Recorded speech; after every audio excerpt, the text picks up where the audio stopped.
On, guys? Welcome back to another edition of the Cozy Cast. Happy Friday, everyone. And today will be the first installment of a series I'm going to be doing for the next few days. And in this series, I'm going to be breaking down what every NBA team needs, what I feel like they need going into the next NBA season to either improve, start rebuilding, or just fill in that piece that they just seem to be missing. So let's get into it. I'm going to be going in alphabetical order. So I'm going to start with A, going all the way down in terms of the city they play in. So team number one is the Atlanta Hawks. Now, the Hawks, I think their formula right now has to be focused on building good perimeter defense. You know, when your centerpiece and the centerpiece of your franchise is Trae Young, someone who's extremely undersized and projected to be one of the worst defenders in the league for the next few years, you need to build up that perimeter defense. It's very important that you're able to play around your centerpiece, which is Trae Young. And he is not a great defender, is not slated to get any better.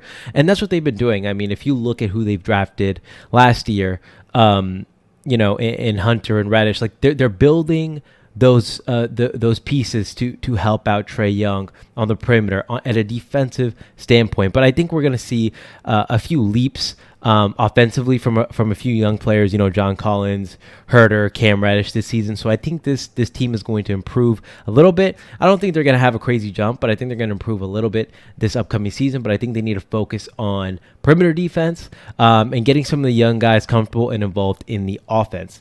Team number two, the Boston Celtics. Now, a lot of people argue that the biggest need for the Boston Celtics is a center. They look at Daniel Theis, Enes Kanter, people like that, and they just don't see, growth or potential to win anything big with those guys at that position. And I disagree. I think Daniel Theis works for this offense. I think his size, mobility allows the offense and other players like Jason Tatum, Jaylen Brown, Kemba Walker to play a little quicker, creates more of an open lane. And I think it just works for the offense, and he's comfortable there now. But I think they need a backup point guard. I think that is their number one need. Brad Wanamaker, I don't see what he really adds to this offense, and he's getting old. He's a veteran.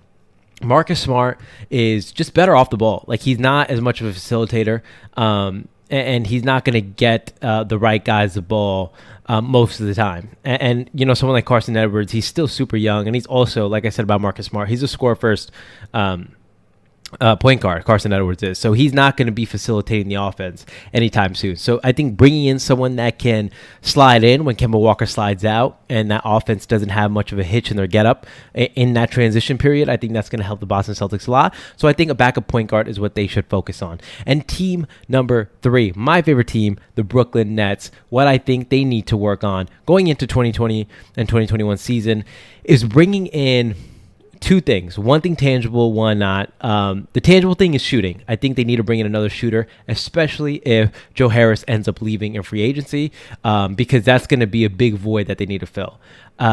Because T. Prince hasn't been anything what they expected him to be in terms of three-point shooting, so they're going to need to maybe play off that or just bring in another guy that can do that.